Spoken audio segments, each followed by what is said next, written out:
A natureza da realidade pessoal, capítulo 7. A carne viva. 22:01. Nosso telefone começou a tocar. O som passava pelas duas portas fechadas entre o escritório de Jane e a sala de visitas onde nós estávamos. Eu não gostava de interromper as sessões, por isso deixei tocar, sentindo-me um pouco à vontade enquanto Jane, em transe, parecia não ouvir. Ela está recebendo um número cada vez maior de telefonemas. Agora, quando atendemos ao telefone, estamos preparados para falar com uma pessoa de qualquer parte do país. Hoje, por exemplo, Jenny recebeu um telefonema do High Sierra, na Califórnia. Ditado. Capítulo 7. A carne viva. Dê-nos um momento.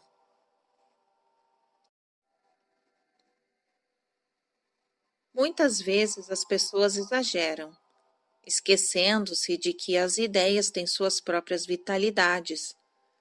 Essas pessoas fazem divisões onde basicamente não existe nenhuma. Elas consideram as ideias como propriedades completamente mentais, separadas de seu conceito de corpo. Acham que as ideias residem em sua cabeça. Quem, por exemplo, imagina que uma ideia esteja em seu cotovelo, joelho ou dedo do pé? Em geral, as pessoas acreditam que as ideias têm pouco a ver com a carne viva. A carne parece física e as ideias não. Os amantes do intelecto geralmente fazem uma separação desnecessária entre o mundo de conceitos e o da carne. Embora seja verdade que o corpo é uma materialização viva da ideia, também é verdade que estas ideias formam um corpo ativo, sensível e vivo. O corpo não é apenas uma ferramenta a ser usada. Não é apenas um veículo para o espírito. É o espírito em carne. Basicamente, você lhe impõe suas ideias e afeta-lhe a saúde e o bem-estar por meio de suas crenças conscientes.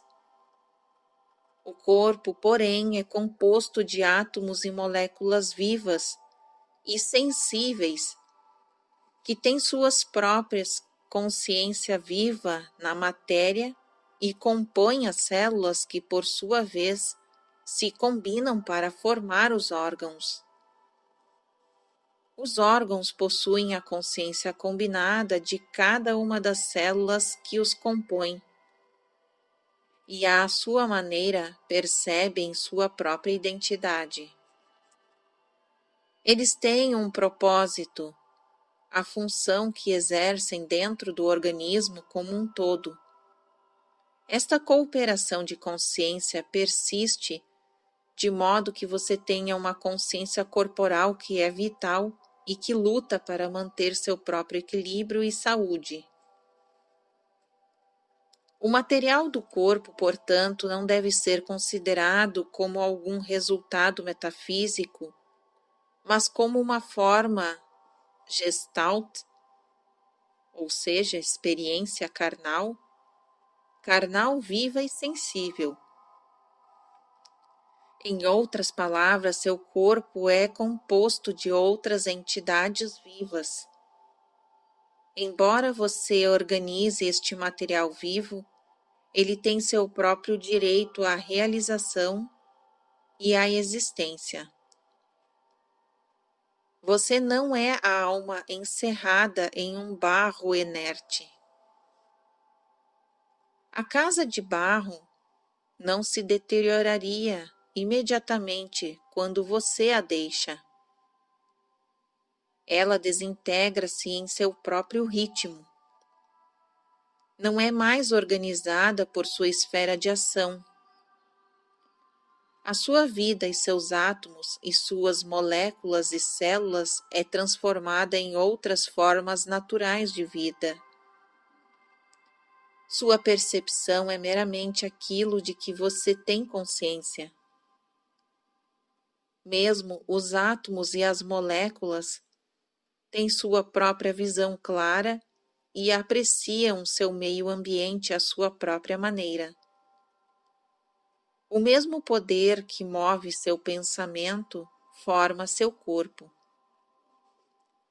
Não há diferença entre a energia que molda suas ideias e a energia que faz crescer uma flor, ou que cura seu dedo quando você o queima.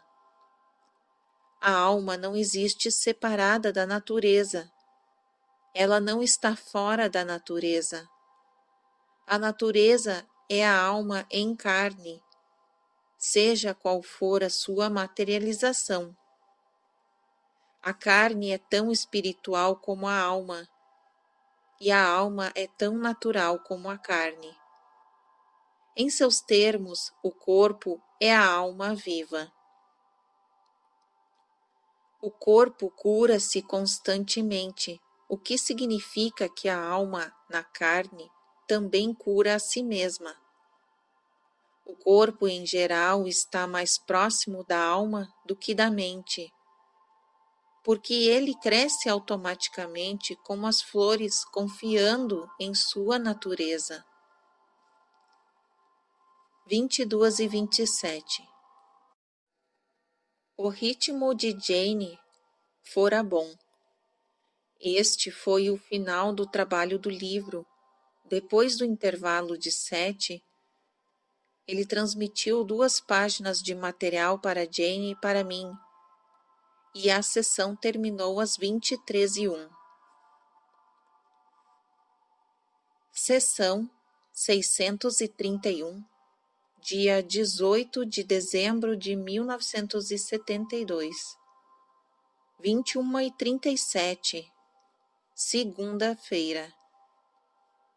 Havíamos passado a primeira parte da noite enfeitando nossa árvore de Natal. Agora que estava pronta com as luzes multicoloridas brilhando através dos ramos e fitas de ouropel, preparamo-nos para a sessão.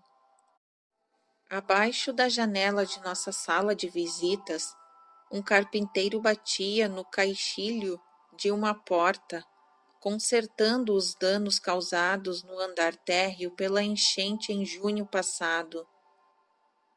Ver seção 613, capítulo 1. Além disso, o som de outras marteladas dentro do prédio atravessava o chão do nosso apartamento, mas nada disso durou muito, nem interferiu em nossa sessão. Boa noite, 7. Boa noite. Iniciando o ditado. A existência física é valiosa por muitas razões, sendo uma delas o fato de a carne ser tão suscetível ao pensamento e, entretanto, resistente. O corpo possui suas diretrizes internas, de modo que a própria consciência do corpo, embora espelhando suas imagens negativas às vezes, luta automaticamente contra elas. Você precisa lembrar-se de que habita uma estrutura natural, o que significa que seus pensamentos são tão naturais, digamos, quanto os cachos de seus cabelos. No que pode parecer-lhe uma estranha analogia, compararei seus pensamentos a vírus, pois eles são vivos, sempre presentes, responsivos e possuem seu próprio tipo de mobilidade. Fisicamente falando, pelo menos, Os pensamentos são acionados quimicamente e viajam através do corpo universal como um vírus viaja através de sua forma temporal. Os pensamentos interagem com o corpo e tornam-se parte dele, como o fazem os vírus. Alguns vírus têm grande valor terapêutico. O corpo físico geralmente derruba suas próprias barreiras diante deles, sabendo que eles neutralizam alguns que não são benéficos no momento. Os assim chamados vírus nocivos estão sempre presentes no corpo, mas é só muito raramente você fica vulnerável a uma pequena porcentagem deles. Embora o tempo todo carregue dentro de si traços do vírus mais mortais, os próprios vírus passam por transformações completamente insuspeitas pela medicina. Se um vírus desaparece e outro é encontrado, nunca suspeitam de que o primeiro pode ter sido transformado no segundo. E, contudo, por meio de certas alterações de um caráter muito natural, isso acontece. Assim, os vírus podem ser benéficos ou mortais, segundo a condição, o estado e a necessidade do corpo em determinado momento. É sabido que uma doença pode, em geral, curar outra, às vezes sem qualquer interferência externa. Uma pessoa passa de uma doença grave para uma série de outras doenças menos graves, que aparentemente não têm qualquer relação com o problema original. Agora, no contexto do aprendizado usual do Ocidente e com a introdução de drogas modernas, vocês estão mais ou menos em um dilema. O corpo sabe como lidar com as drogas naturais que vêm diretamente da terra, sejam moídas ou fervidas, picadas ou preparadas no vapor. Inúmeras drogas manufaturadas, sendo desconhecidas da estrutura inata do corpo, podem fazê-lo desenvolver fortes mecanismos de defesa. Esses mecanismos geralmente agem diretamente contra a droga e não contra a doença em si, o que significa que você precisa depois usar uma outra droga para neutralizar aquela que acabou de tomar. 21:58. Não estou sugerindo que não consulte médicos, nem que não tome remédios desta natureza, desde que acredite na estrutura da medicina que o mundo ocidental desenvolveu.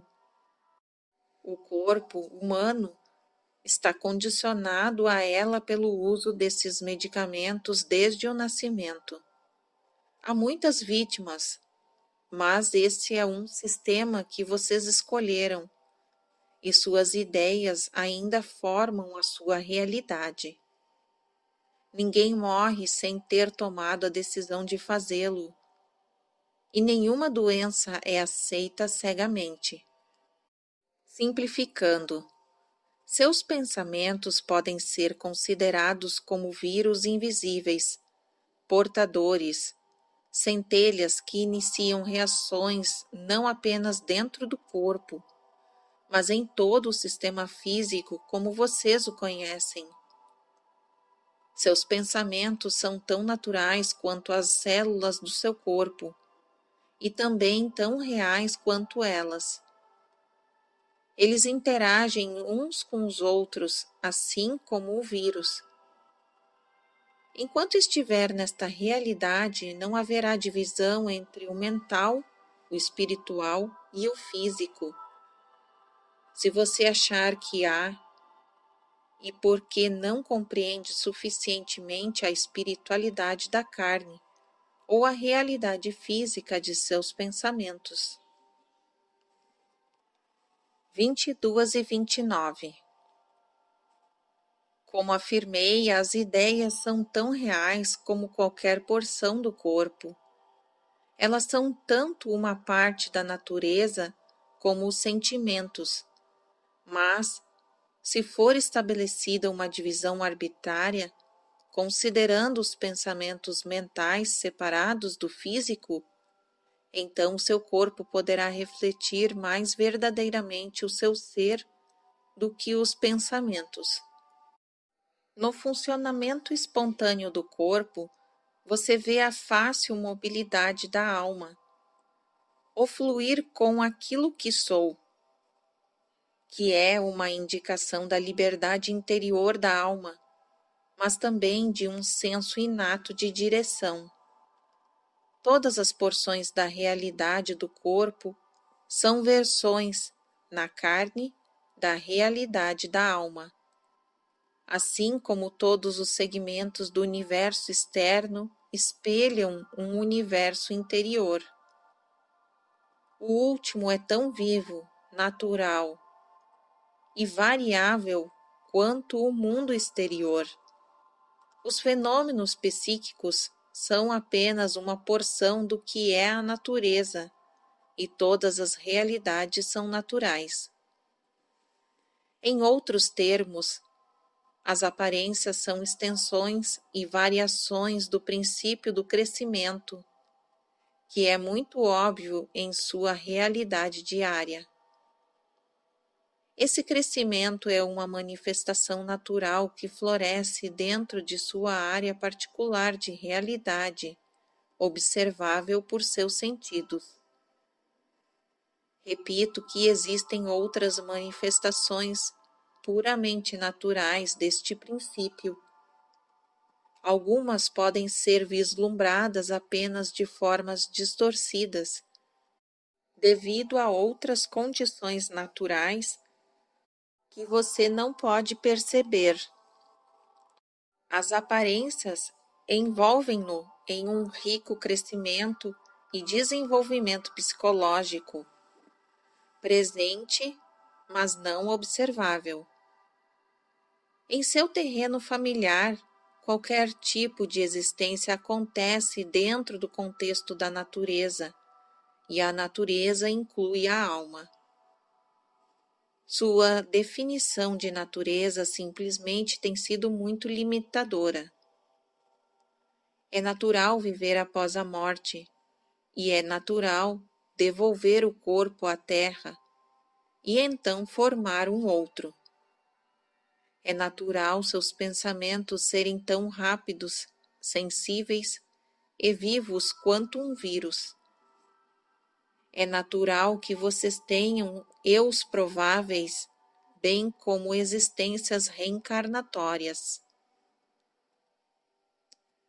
Quando você considera as ideias como mentais e separadas da natureza, sente-se separado da própria natureza. Quando imagina a vida após a morte como uma condição não natural ou sobrenatural, sente-se separado, excluído e confuso. Você precisa tentar entender que há diferentes tipos de natureza dentro da natureza, e a última em letra maiúscula. Sua vida física, sua natureza humana, é, usando seus termos, dependente de um tempo em que você não era ou existia. É preciso que vocês entendam que não ser ou existir, nesta conotação, é uma coisa tão natural como ser fisicamente. Sua existência antes e depois da morte é, tanto quanto a vida presente, um fenômeno normal. Fim do ditado. Agora querem fazer uma pausa? Sim. Então continuarei em outra linha. 22h55. Jane estivera bem dissociada. O prédio estava silencioso há muito tempo. Uma situação de certa forma incomum nestes dias, me parece. Depois do intervalo, Seth falou sobre minhas pinturas e transmitiu-me algum material para pessoas que não estavam envolvidas com este livro. A sessão terminou às 23h35. Sessão 632, janeiro de 1973, 21 horas, segunda-feira. Tivemos uma série de dias quentes e claros este mês, e não há neve no chão. Nossa árvore de Natal já se foi, embora a tenhamos conservado para toda a semana que passou. Jane voltou a dar aulas. Embora tenhamos tido algumas sessões mais curtas sobre diferentes assuntos durante os feriados, este é o primeiro material de Seth para o livro desde 18 de dezembro, e como ele retomou o ditado do capítulo 7 com tanta facilidade, lembramo-nos de que ele não é influenciado por nossas ideias de tempo. O trabalho psíquico de Jane resultou em um aumento constante de cartas e, pouco a pouco, fomos nos atrasando nas respostas.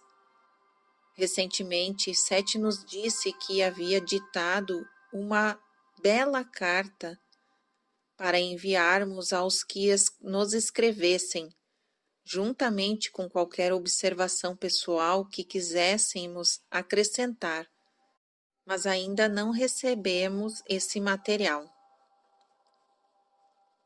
Boa noite.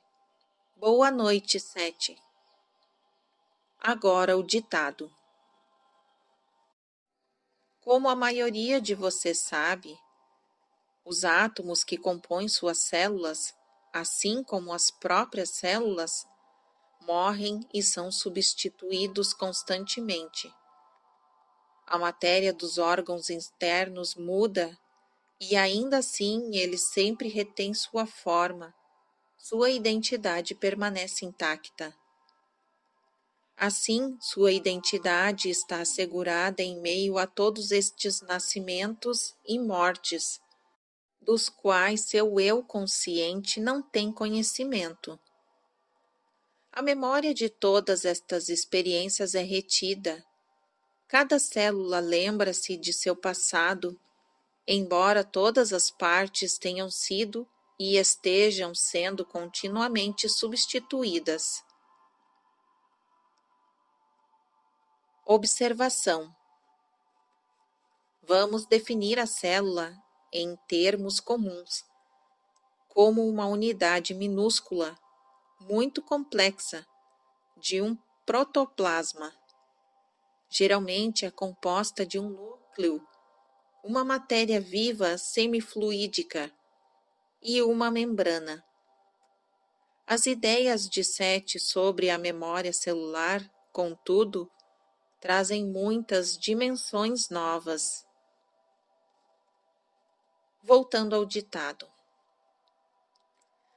Assim como suas células têm suas próprias lembranças, também a mente consciente tem um tipo mais evidente de memória. Seus pensamentos conscientes agem como alavancas, ativando ambos os tipos de memória.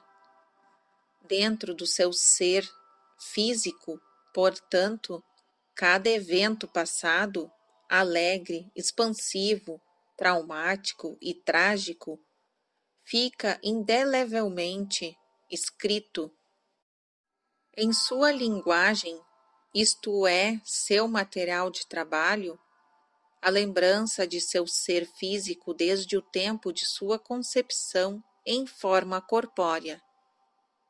Há em sua memória as mais complexas organizações e estruturas associativas, que existem tanto nas profundezas de sua estrutura celular, como nos mais altos desígnios de sua atividade consciente.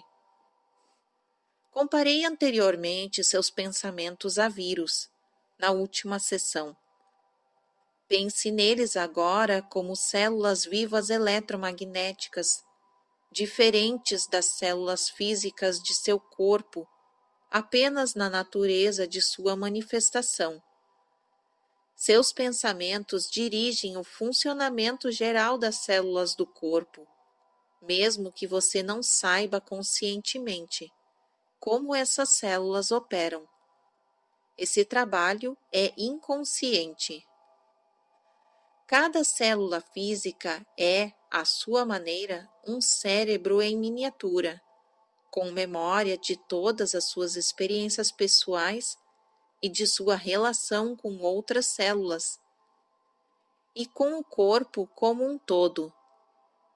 Em sua linguagem, isto significa que cada célula opera dentro de um quadro inato de toda a história do corpo, passada, presente e futura.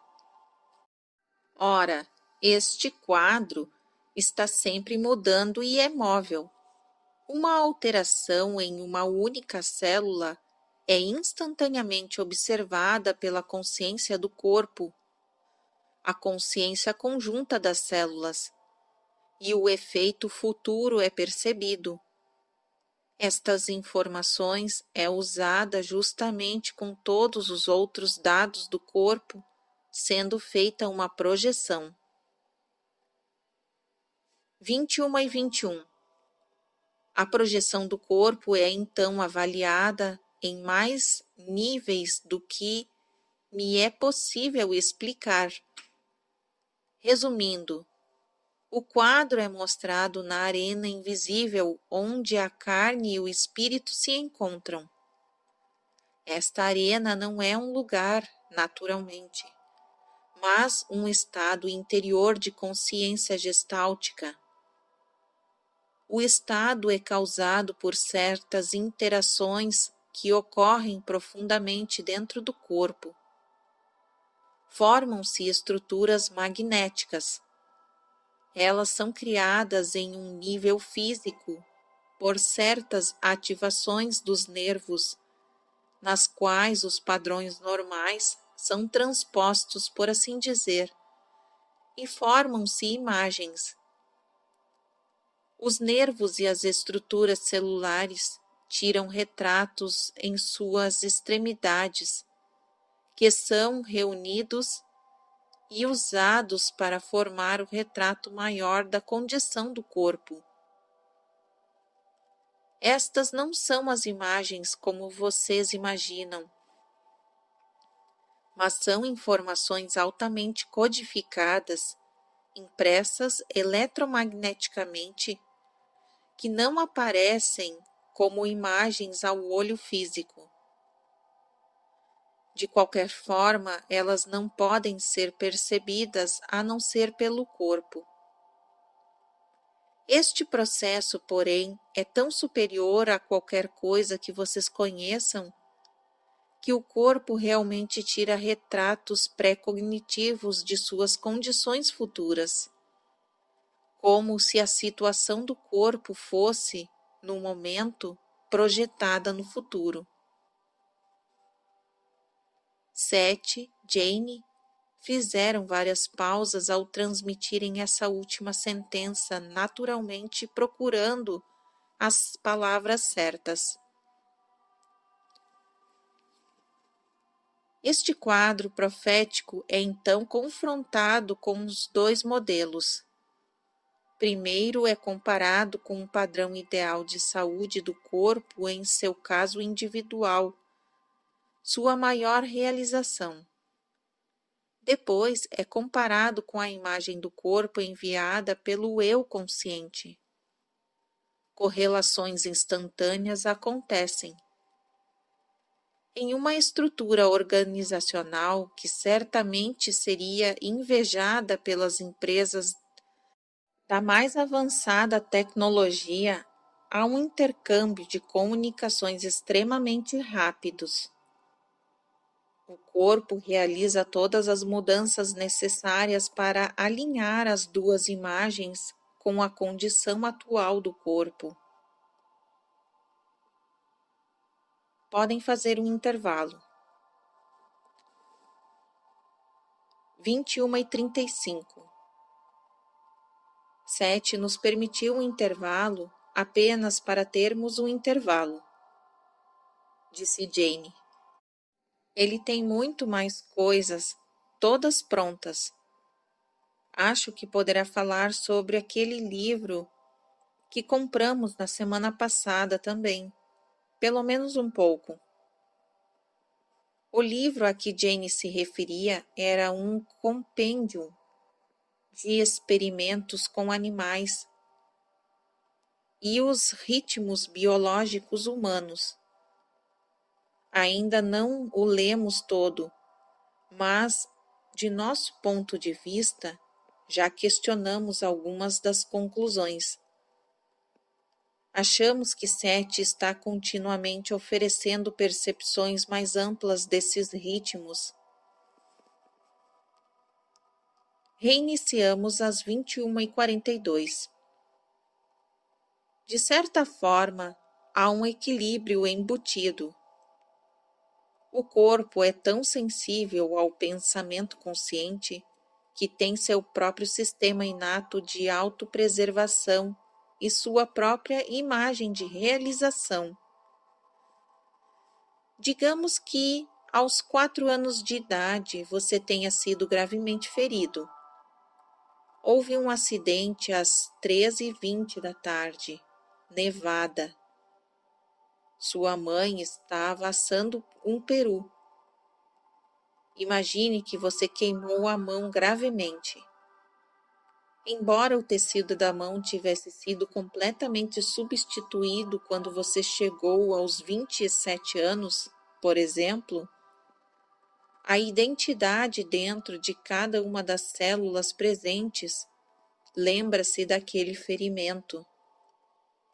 Várias outras coisas lhe aconteceram em diferentes tardes, na mesma hora, tanto antes como depois daquele acidente.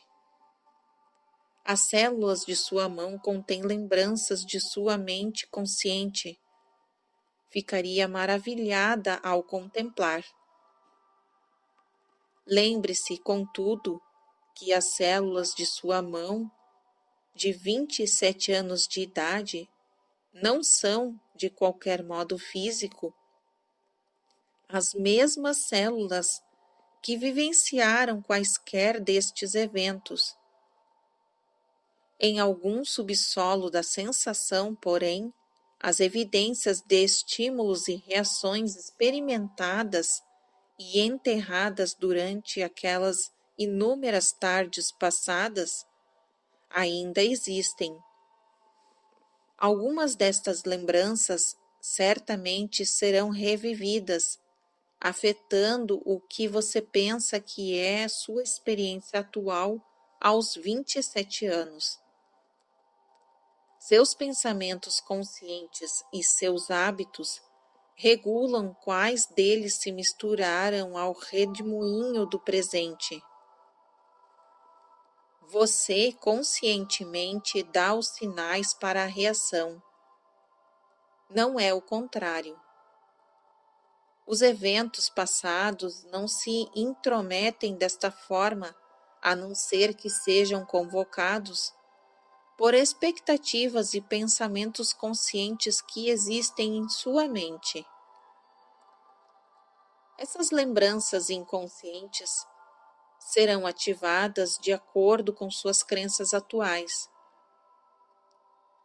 Você será reabastecido e renovado quando seus pensamentos motivarem sensações e eventos físicos prazerosos, ou ficará deprimido ao trazer à consciência experiências passadas desagradáveis com o corpo.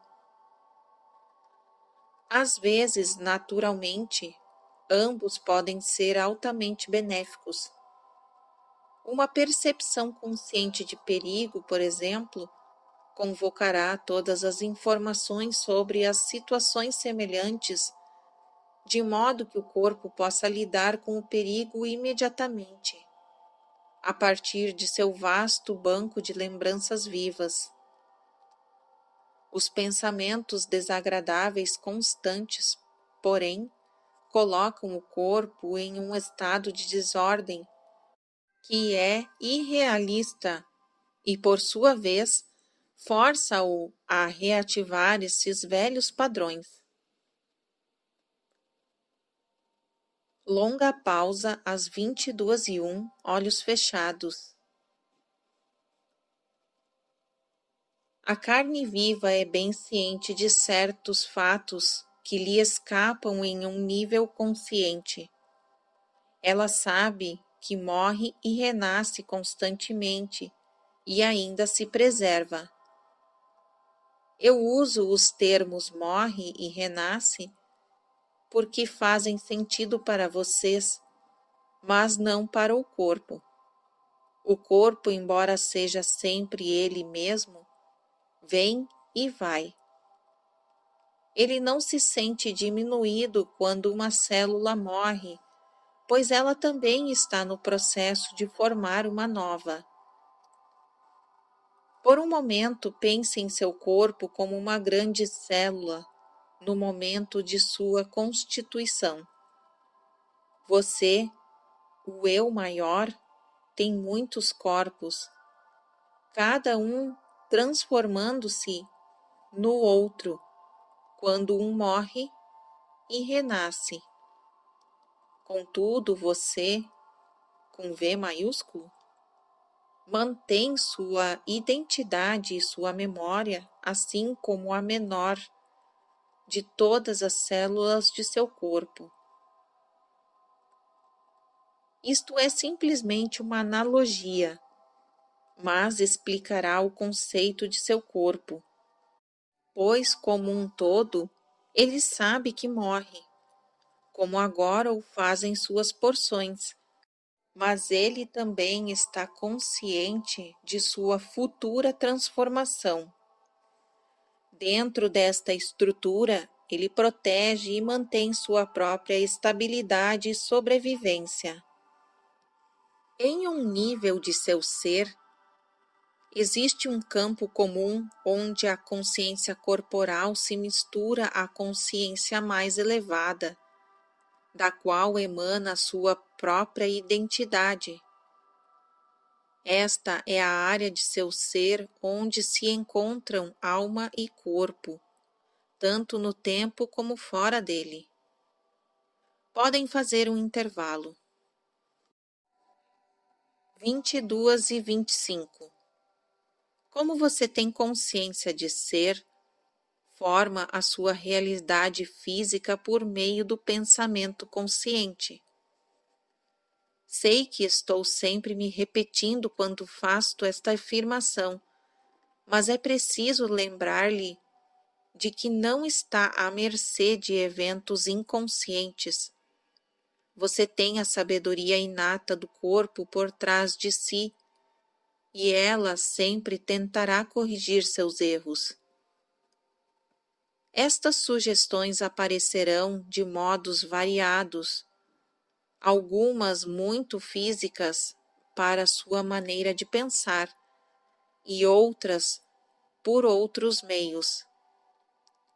O corpo pode começar a desejar certos alimentos, por exemplo, ou ar puro ou exercícios. Estes são apenas exemplos e mais tarde serei mais específico. Você pode ter sonhos recomendando-lhe que se mova nesta ou naquela direção, ou apontando as áreas em que precisa fazer correções. Geralmente, esses sonhos provocam mudanças de comportamento. Lembre-se ou não deles pela manhã. Você pode solicitar sonhos nos quais receba orientações adequadas e os terá. Se por um lado você pede, mas por outro não acredita na natureza terapêutica dos sonhos, pode causar um curto-circuito nesta atividade. Neste caso, você não estará sendo honesto com os conteúdos de sua mente consciente. Pelo contrário, estará dizendo: terei um sonho para ajudar-me, mas não acredito que possa ter tal sonho. Em todos os casos, quando você está preocupado com sua saúde, há uma escolha de direções. A carne viva é sua, é a materialização de sua alma. E através do corpo, a alma lhe fornecerá as respostas que pedir. No próximo capítulo, começaremos a tratar dos métodos que podem ser usados para revigorar e curar o corpo, e que o ajudarão a despertar, dentro da forma física, as lembranças e experiências que lhe sejam mais vantajosas. Para melhores resultados, você precisa lembrar-se de que as ideias são tão vivas quanto as células de sua mão. Fim do capítulo. Este foi um capítulo de transição.